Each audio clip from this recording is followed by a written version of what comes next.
আসসালামু আলাইকুম প্রিয় দর্শক, আপনাকে আমাদের অনুষ্ঠানে স্বাগত জানাচ্ছি। গত পরশু 10 ডিসেম্বর ভারতীয় সংবাদ সংস্থা IANS-এ প্রকাশিত এক ইমেল সাক্ষাৎকারে শেখ হাসিনা বেগম খালেদা জিয়ার শারীরিক অবস্থা নিয়ে গভীর উদ্বেগ প্রকাশ করেছেন এবং তার আরোগ্য কামনা করেছেন। শেখ হাসিনা বলেছেন, বেগম খালেদা জিয়া অসুস্থ শুনে আমি গভীরভাবে উদ্বিগ্ন। আমি তার সুস্থতার জন্য প্রার্থনা করছি। এই মন্তব্যটি রাজনীতিতে বেশ কৌতূহল সৃষ্টি করেছে, কারণ বিগত কয়েক দশক ধরে তাদের সম্পর্ক ছিল চরম তিক্ততায় ভরা। এটি কোনো হৃদয় পরিবর্তন নাকি কোনো রাজনৈতিক চাল, সেটা বোঝার জন্য আমাদের এখনকার আলোচনা এবং কোন প্রেক্ষিতে কেন এই কথা বললেন শেখ হাসিনা, সেটা আমরা এখানে বোঝার চেষ্টা করব। আর তা বোঝার জন্য প্রথমেই তাদের পুরনো শত্রুতার কিছু নির্দিষ্ট উদাহরণ এবং বর্তমান পরিস্থিতির প্রেক্ষাপট দেখা জরুরি। দুই বেগমের পুরনো শত্রুতা বেশ দীর্ঘ তার ইতিহাস। তাদের ব্যক্তিগত রাজনৈতিক লড়াই এতটাই তীব্র ছিল যে একে অনেক সময় ব্যক্তিগত আক্রোশ হিসেবেও দেখা হতো। যেমন কয়েকটা উদাহরণ দিচ্ছি। প্রথমত 21শে আগস্ট গ্রেনেড হামলা এবং তার দোষারোপ। 2004 সালের 21শে আগস্ট শেখ হাসিনার জনসভায় গ্রেনেড হামলার পর তিনি সরাসরি তৎকালীন যে সরকার এবং তৎকালীন বিএনপি এবং খালেদা জিয়াকে দায়ী করেছিলেন। শেখ হাসিনা একাধিকবার বলেছেন ওই হামলার উদ্দেশ্য ছিল তাকে হত্যা করা এবং এর পেছনে খালেদা জিয়ার সরকারের মদত ছিল। আবার সংসদে দাঁড়িয়ে বেগম জিয়াও বলেছিলেন শেখ হাসিনা তার হ্যান্ডব্যাগের মধ্যে বোমা নিয়ে গিয়েছিলেন, এটা তার সাজানো নাটক। এটি ছিল তাদের সম্পর্কের কফিনে শেষ পেরেক। দ্বিতীয় আরেকটি ঘটনার কথা বলি। 15ই আগস্ট খালেদা জিয়ার জন্মদিন পালন। শেখ হাসিনার কাছে অত্যন্ত সংবেদনশীল দিন হলো 15ই আগস্ট, কারণ বঙ্গবন্ধু শেখ মুজিবুর রহমান সহ তিনি ছাড়া তার পুরো পরিবার, কেবল শেখ হাসিনা এবং শেখ রেহানা ছাড়া বাকি সবাইকে ওই দিনে নিহত করা হয় ওই দিন রাত্রে। দীর্ঘদিন ধরে অভিযোগ ছিল যে বেগম খালেদা জিয়া এই দিনেই তার একটা মিথ্যা জন্মদিন পালন করে কেক কাটতেন। শেখ হাসিনা এটিকে ব্যক্তিগত আঘাত এবং চূড়ান্ত অসংবেদনশীলতা হিসেবে দেখতেন। তিনি বহুবার জনসমক্ষে এর তীব্র সমালোচনা করেছেন। এই প্রসঙ্গে উল্লেখযোগ্য যে বেগম খালেদা জিয়ার একাধিক জন্ম তারিখ নিয়ে প্রচার রয়েছে, বিভিন্ন জায়গায় বিভিন্ন জন্ম তারিখ। তৃতীয়ত পদ্মা সেতু ও টুস করে ফেলে দেওয়া মন্তব্য, এই মন্তব্যটি করেছিলেন শেখ হাসিনা। 2022 সালে পদ্মা সেতুর উদ্বোধনের আগে শেখ হাসিনা এক সংবাদ সম্মেলনে বলেছিলেন খালেদা জিয়াকে পদ্মা সেতুতে নিয়ে গিয়ে সেখান থেকে টুস করে নদীতে ফেলে দেওয়া উচিত। যদিও এটি রূপক অর্থে বলা হতে পারে, একটু কৌতুকও করা হতে পারে, তবুও একজন সাবেক প্রধানমন্ত্রীর প্রতি এমন মন্তব্য তাদের সম্পর্কের তিক্ততার গভীরতা প্রকাশ করে। এছাড়া চিকিৎসার অনুমতি না দেওয়ার জন্য শেখ হাসিনাকে কাঠগড়ায় তুলেছে বিএনপি এবং খালেদা জিয়া।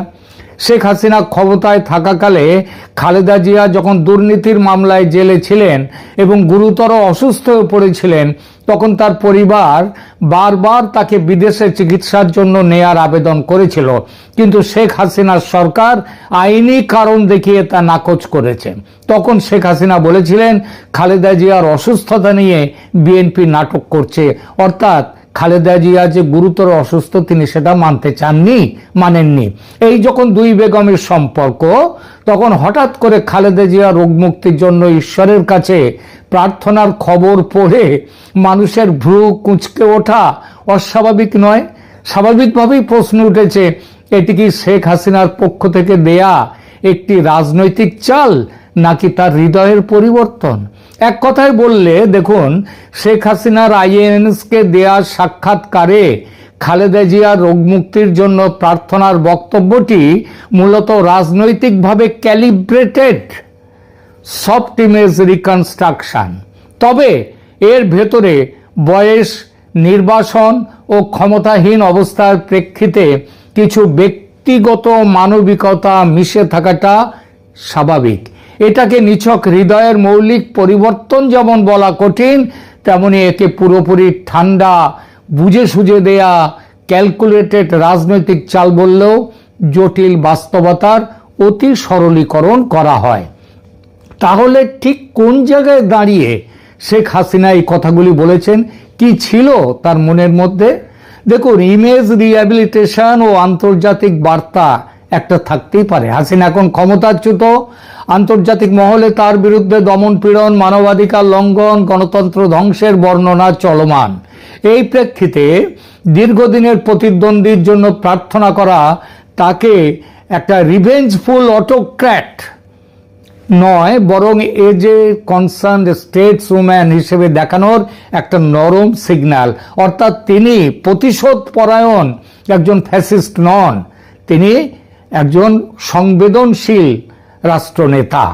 মিডিয়া রিপোর্টগুলো দেখুন, এটাকে rare display of compassion amid one of south Asia's most enduring political feuds বলে হেডলাইন করেছে।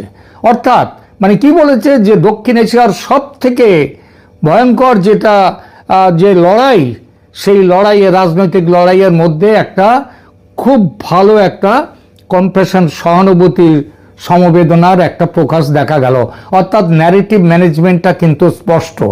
দ্বিতীয়ত, নিজের ওপর বিচার বা শাস্তির নৈতিক বোঝা হালকা করা খালেদা ও তার শিবির বহুদিন ধরে অভিযোগ করেছে চিকিৎসা বঞ্চনা ও কারাবন্দিত্বের নেপথ্যে হাসিনার ব্যক্তিগত প্রতিহিংসা কাজ করেছে। এখন সেই একই নেত্রী অসুস্থ অবস্থায় আছেন, আর হাসিনা মৃত্যুদণ্ডপ্রাপ্ত নির্বাসিত পূর্ব শাসক হিসেবে দাঁড়িয়ে আছেন। এমন মুহূর্তে আমি প্রার্থনা করছি বলা একটা মোরাল ডিফেন্সিভনেসের কৌশল, যেন পরবর্তীতে ইতিহাসের বিচারে তিনি বলতে পারেন, আমার কোনো ব্যক্তিগত বিদ্বেষ ছিল না, অসুস্থ অবস্থায়ও আমি তার জন্য দোয়া করেছি। তৃতীয়ত, বাংলাদেশে অভ্যন্তরীণ রাজনীতিতে প্রতিপক্ষকে কোন ঠাসা করার একটা সূক্ষ্ম কৌশল এটা হতেই পারে। আজীবন যে নেত্রীকে নির্দয় স্বৈরাচারী বলে রাজনৈতিক ক্যাম্প গড়ে তুলেছেন খালেদা জিয়া, তার মুখে এমন কথার ফলে কিছু সমর্থকের চোখে যে আওয়ামী লীগ শুধু প্রতিশোধের রাজনীতি করে তা নয়, আরো উল্টো প্রমাণিত হয় যে আমাদের নেত্রী অসুস্থ, বিপরীত পক্ষ মানবিক হতে পারে। এই অনুভূতি একটা সমাজে ছড়িয়ে পড়তে পারে। আর বিএনপি যদি এই বক্তব্যকে সরাসরি প্রত্যাখ্যান করে, তীব্রভাবে আক্রমণ করে, তবে বলা যাবেই যে আমরা মানবিক, কিন্তু আমাদের নেত্রী শেখ হাসিনা মানবিক, কিন্তু খালেদা জিয়ার দল বিএনপি তারা অমানবিক। এই ন্যারেটিভে যোগ করা যেতে পারে। চতুর্থত, দেখুন, ভারতীয় গণমাধ্যম ও ভারতীয় শ্রোতাদের কাছে বার্তা পাঠানো। সাক্ষাৎকারটি IANS-কে দেয়া। ভারতীয় নীতি, জনমত, একাডেমিক পরিসরে হাসিনাকে হার্ড, খুব শক্ত বাট নেসেসারি পার্টনার, প্রয়োজনীয় সঙ্গী বলা হয়। সেখানে তাকে, তার নামে যে একটা তার কড়াকড়ি বা তার যে একটা ফ্যাসিস্ট অথরিটারিয়ান যে একটা ভাবমূর্তি হয়েছে, সেই ভাবমূর্তিকে একটু নরম করে দেওয়ার জন্য এটা একটা সুসংগঠিত কূটনৈতিক সিগন্যাল। সব মিলিয়ে এটিকে কোনো রাজনৈতিক ক্যালকুলেশন নেই যেমন বলা যায় না, তেমনি এটাকে শুধু একটা কৌশলগত বক্তব্য, তার ভেতরে প্রাণের স্পন্দন নেই, এটাও বলা যায় না। কয়েকটা দিক এখানে গুরুত্বপূর্ণ। বয়স ও অভিজ্ঞতার ক্লান্তি দুই নেত্রীরই হয়েছে। বয়স 70 পেরিয়ে 80 কাছাকাছি। দশকের পর দশক দুজনের শত্রুতা, ক্ষমতার পালাবদল, লাশ, মামলা, হামলার পর বয়সের এই পর্বে এসে শত্রুতা অনেকটা ব্যক্তি পরিসর ছাড়িয়ে একটি নৈর্ব্যক্তিক রাজনৈতিক সত্যে পৌঁছে যায়। কিন্তু ব্যক্তিগত স্তরে মানুষের ভেতরে কিছুটা কোমলতা এই সময় আসাটা খুবই স্বাভাবিক। ব্যক্তিগত শোকের দীর্ঘ ইতিহাস দুজনের। হাসিনা নিজে 1975-এর হত্যাকাণ্ডে পুরো পরিবার হারিয়েছেন। খালেদাও তার স্বামী রাষ্ট্রপতি জিয়াউর রহমানকে হত্যাকাণ্ডে হারিয়েছেন। দুজনেই লস ড্রাইভেন পলিটিক্যাল পার্সোনা, তাদের দুজনেরই ব্যক্তিগত ক্ষতি বিশাল, যাদের রাজনৈতিক আত্মপরিচয় অনেকাংশে ব্যক্তিগত শোকের ওপরে এরা কিন্তু দাঁড়িয়ে আছেন। দীর্ঘ শত্রুতা সত্ত্বেও প্রতিপক্ষ মৃত্যু পথযাত্রী হলে এমন দুজন মানুষের মধ্যে কিছু আন্তরিক সহমর্মিতা জেগে ওঠা অস্বাভাবিক নয়। বক্তব্যের ভাষা ও টোন লক্ষ্য করুন, তারপর প্রেক্ষিত দেখুন কি বলেছেন শেখ হাসিনা। কোন প্রেক্ষিতে? IANS এর ইমেল সাক্ষাৎকারে শেখ হাসিনাকে খালেদা জিয়ার আশঙ্কাজনক শারীরিক অবস্থা ও হাসপাতালের নিরাপত্তা জোরদারের প্রসঙ্গে জিজ্ঞেস করা হলে তিনি বলেন সংক্ষেপে, I am gravely concerned to hear that Begum Khaleda Zia is ill and will pray she can make a recovery. তিনি সুস্থ হয়ে উঠুন। আমার খুব খারাপ লেগেছে, আমার খুব খারাপ লাগছে, খালেদা জিয়া অসুস্থ হয়ে রয়েছেন, আমি কামনা করব তিনি সুস্থ হয়ে উঠুন। একাধিক প্রতিবেদনে উল্লেখ আছে তিনি কোনোভাবেই অতীতের দ্বন্দ্ব বা শত্রুতা টানেননি, বরং সেখানে একটি সিম্পল প্রেয়ার দিয়েছেন, avoiding any reference to their bitter past, পুরনো অতীত টেনে আনেননি। দুজনের প্রেক্ষাপট বিশ্লেষণ করলে একদা প্রবল ক্ষমতার অধিকারী দুই নেত্রীর মধ্যে এক অদ্ভুত সাদৃশ্য লক্ষ্য করা যায়। শেখ হাসিনা বর্তমানে অপসারিত, নির্বাসিত, ভারতে আছেন, শারীরিকভাবে অসুস্থ না হলেও তিনি বর্তমানে হতমান। খালেদা জিয়া দীর্ঘদিনের অসুস্থ, বর্তমানে CCUতে একাধিক জটিল অসুস্থতায় ভুগছেন, হৃদরোগ, diabetes, arthritis, liver cirrhosis, kidney সমস্যা ইত্যাদি। তাকে বিদেশে নিয়ে অনিশ্চয়তা তৈরি হয়েছে, মনে হচ্ছে সবাই যেন এড়াতে চাইছে। কি কারণটা? কেউ বলছে তিনি মারা গেছেন, কেউ বলছে এমনকি বিএনপির লোকেরাও বলছে তিনি মারা গেছেন। কিন্তু এয়ার অ্যাম্বুলেন্সের টেকনিক্যাল সমস্যা এতদিনেও শেষ হচ্ছে না, এটা একটা অদ্ভুত কাণ্ড। অর্থাৎ দুই নেত্রী এখন ক্ষমতা চূড়ায় নন, দুজনেই তাদের জীবনের লেট চ্যাপ্টারে, একজন গুরুতর অসুস্থ, অন্যজন নির্বাসিত, হতমান। দুই বেগমের লড়াই 80-র দশকে এরশাদ বিরোধী গণতান্ত্রিক আন্দোলনে হাসিনা ও খালেদা একসঙ্গে সামরিক শাসন বিরোধী ফ্রন্টে ছিলেন।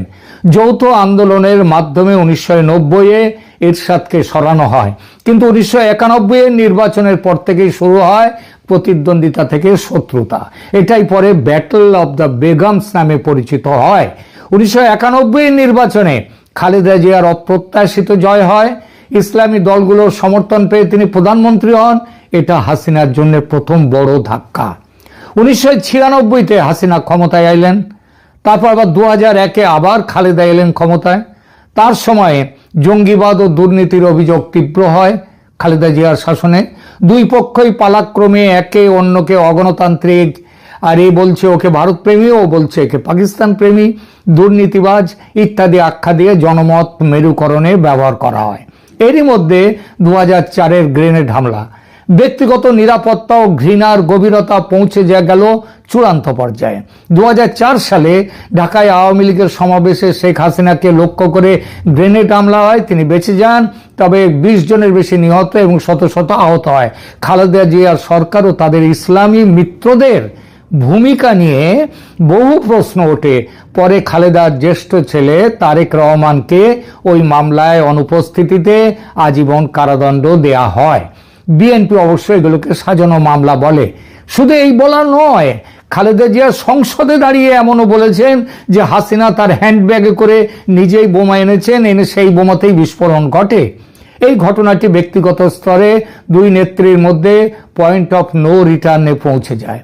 এর মধ্যে এক বিশাল ফাটল তৈরি হয়, সেখান থেকে স্বাভাবিক সম্পর্ক পুনর্গঠন প্রায় অসম্ভব। আন্দোলন, হরতাল, সহিংসতা ও শত্রু রাষ্ট্র তকমা, দুই দলের সংঘাতের কারণে বারবার সারা দেশে হরতাল হয়েছে, অবরোধ হয়েছে, সহিংসতায় মানুষের প্রাণহানি হয়েছে, অর্থনীতি ক্ষতিগ্রস্ত হয়েছে। ফাটল আরো চওড়া হতে সংসদ বর্জন করেছে বিএনপি, সমষ্টিগত পদত্যাগ করেছে, কেয়ারটেকার গভর্নমেন্ট ইস্যুতে দুজনকে একে অন্যের বিরুদ্ধে আন্দোলন করেছে, বিদেশ নীতি নিয়েও পরস্পর বিরোধী অবস্থান নিয়েছে দুজন। এর মধ্যে জামায়াতের সঙ্গে জোট, যা কোন জামায়াত? যারা মুক্তিযুদ্ধের বিরোধী শক্তি, ভারতের সঙ্গে টানাপোড়েন, সব মিলিয়ে হাসিনার সময় ভারতের সঙ্গে ঘনিষ্ঠতা, আর বিএনপি তার জন্য হাসিনাকে বলেছে প্রক্সি সরকার। একই সঙ্গে সমান্তরালভাবে চলেছে মামলা, কারাবাস, চরিত্র হনন। সম্পর্কের সর্বনিম্ন স্তর 2009-এর পর থেকে হাসিনার টানা ক্ষমতায় থাকার সময়। এভাবে চলতে চলতে এলো 2024। বৈষম্য বিরোধী ছাত্র আন্দোলন থেকে এক দফা হাসিনা হটাও আন্দোলন, যার মূলে ছিল বিদেশি ষড়যন্ত্র। গত 1.5 বছরে দেখা গেছে এই ষড়যন্ত্র শুধু হাসিনার পতনের দাবিতে নয়, এর পেছনে যুক্ত ছিল মুক্তিযুদ্ধ বিরোধী চক্রান্ত। এই চক্রান্ত বাস্তবায়নের মূল দায়িত্বে ছিল রাজাকারের জামা পরা জামায়াত, কিন্তু সঙ্গে ছিল বিএনপি। ভাবা গিয়েছিল মুক্তিযুদ্ধ মুছে দেওয়ার চেষ্টার বিরুদ্ধে অন্তত একটু হলেও রুখে দাঁড়াবে বিএনপি, কিন্তু তারা তো রুখে দাঁড়ালোই না, বরং ধানমন্ডি 32 নম্বর ভাঙা অভিযানের নেতৃত্বে পর্যন্ত থাকলো তারা। এসব খবর ভারতে বসে শেখ হাসিনা যে পান না তা নয়, খালেদা জিয়ার সঙ্গে তার ফাটল আরো বেশি করে চওড়া হওয়ার কথা। এহেন পরিস্থিতিতে শেখ হাসিনার এই হঠাৎ নমনীয় সুরের কারণ তাহলে কি? আমার ধারণা পেছনে কারণ হচ্ছে, বড় কারণ রাজনৈতিক কৌশল, পলিটিক্যাল মুভ। বর্তমানে শেখ হাসিনা ক্ষমতার বাইরে এবং ভারতে।